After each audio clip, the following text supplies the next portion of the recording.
The Bohemian Club? As you say, the Bohemian Club? That's where all those rich Republicans go up and stand naked against redwood trees, right? I've never been to the Bohemian Club, but you ought to go. It'd be good for you. Get some fresh air.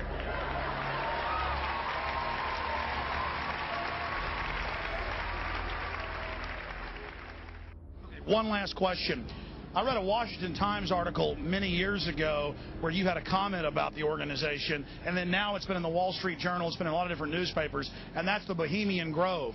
And back in, what was it, 1996, when you joined as a Clinton advisor, the Republicans were criticizing you. Oh, what about Bohemian Grove? And then you countered them by saying, hey, I don't run around in the woods naked. What did that mean? Here is the before-mentioned Washington Times article where he said, I didn't run around naked like they do. I don't know what quote you're referring to. I'm not aware of any quote like that. Listen, I am a happy member of the Bohemian Grove. I like the folks who come there, and it's really inappropriate for me to talk about the group beyond that. Thank you. Have you been there for the ceremony with the cremation of care? Frankly, I don't think that's something I need to talk to you about. Really? That's right. Well, I'm Alex Jones, and I snuck in there in 2000. I'm the guy that blew it wide open and got the video. It's been on national TV. Well, I disrespect you for that. You do? I do. But there's a lot of big public officials going in there. Don't we deserve to know? I don't know anything about you, and I don't know anything about your film. But if you go in there with an understanding, you violated that understanding by releasing that film, and I don't respect you for that. Really? I'm sorry. You took an understanding when you went in there that you would not do that film. And did you have an understanding when you went in there? No. Did you crash it? Yes. Yeah, and it has no trespassing signs there too, doesn't it? No, they put them up after. Oh, I'm I sorry. Just walked in. I'm sorry, sir. I've been there before. I know what the circumstances are, and I'm sorry you violated the understandings. That was not a gentlemanly thing to do. But what about the ritual? Is the ritual genuinely?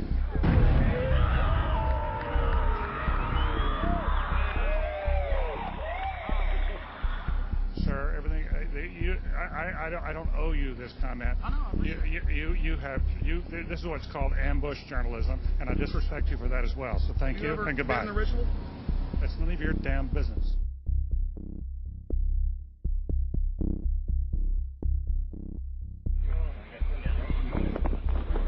Wow. Prince of all mortal wisdom, owl of Bohemia, we beseech thee, grant us thy counsel.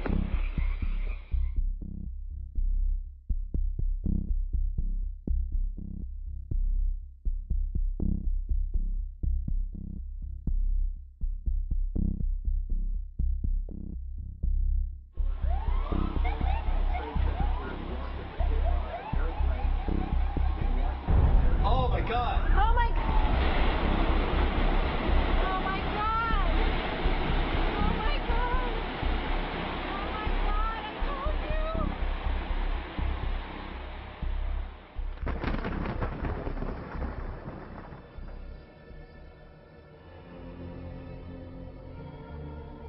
you. Today our nation saw evil, the very worst of human nature.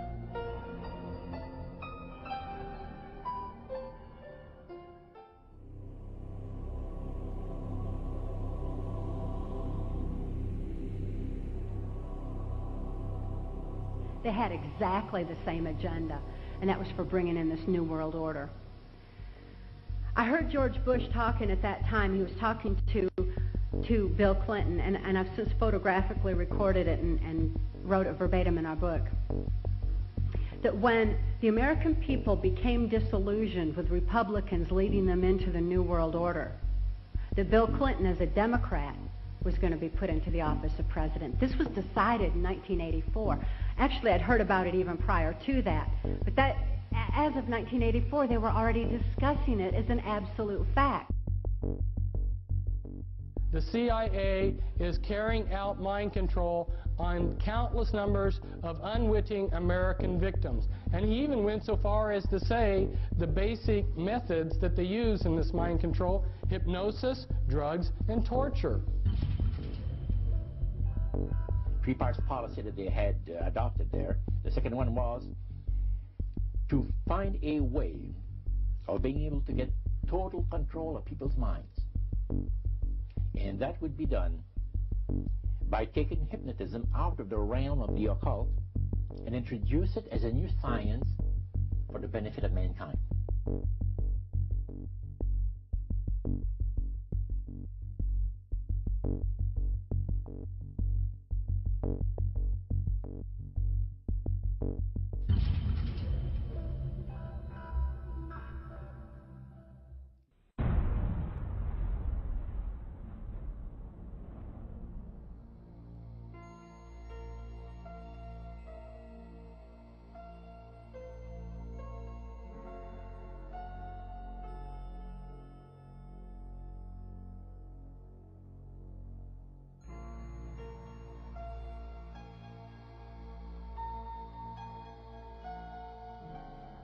Reflecting a policy of genocide either against the Tibetan people themselves or against their culture.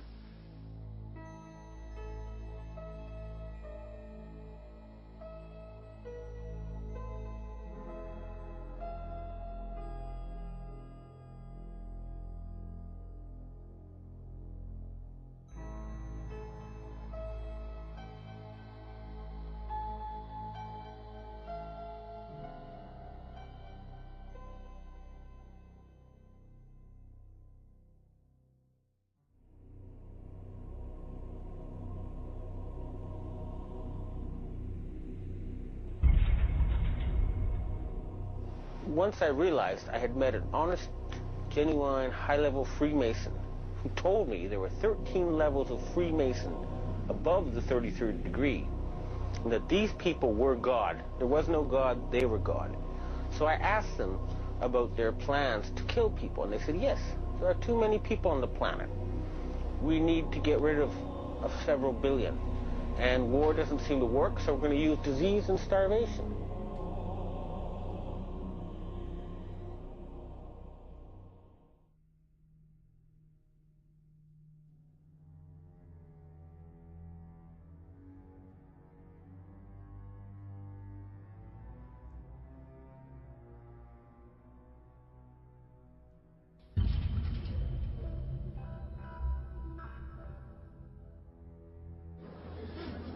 He knew what was happening, and he attempted to warn us when he left office. He told us, quite bluntly and in no uncertain terms, to beware of the military-industrial complex.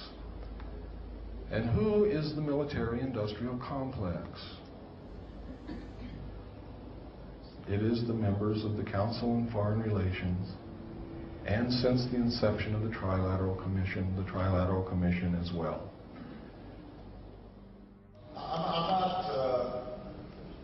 The Council on Foreign Relations, I don't know if I'm an official member. I've spoken there before. It basically is just a forum where a bunch of people talk about foreign policy. Was made up of the Executive Committee of the Council on Foreign Relations. Now, it is extremely significant that you understand that the first 6 members from the government, along with President Eisenhower, were also members and longtime members of the Council on Foreign Relations. They believed in that organization. They believed in its goals, which was one world government.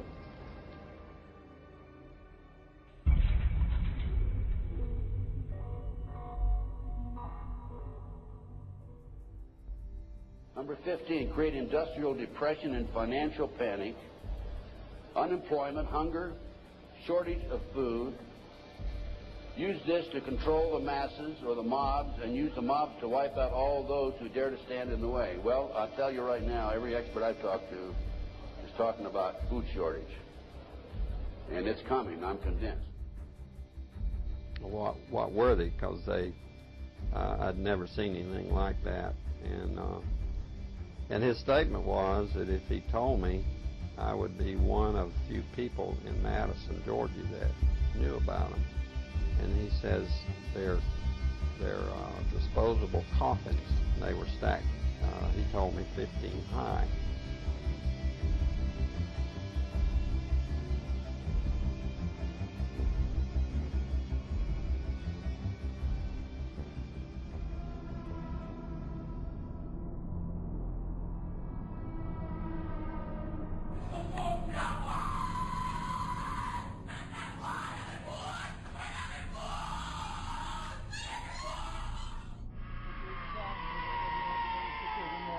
Scusa Maria, è di Cristo, è di Cristo, è di Cristo. Ecco, ecco.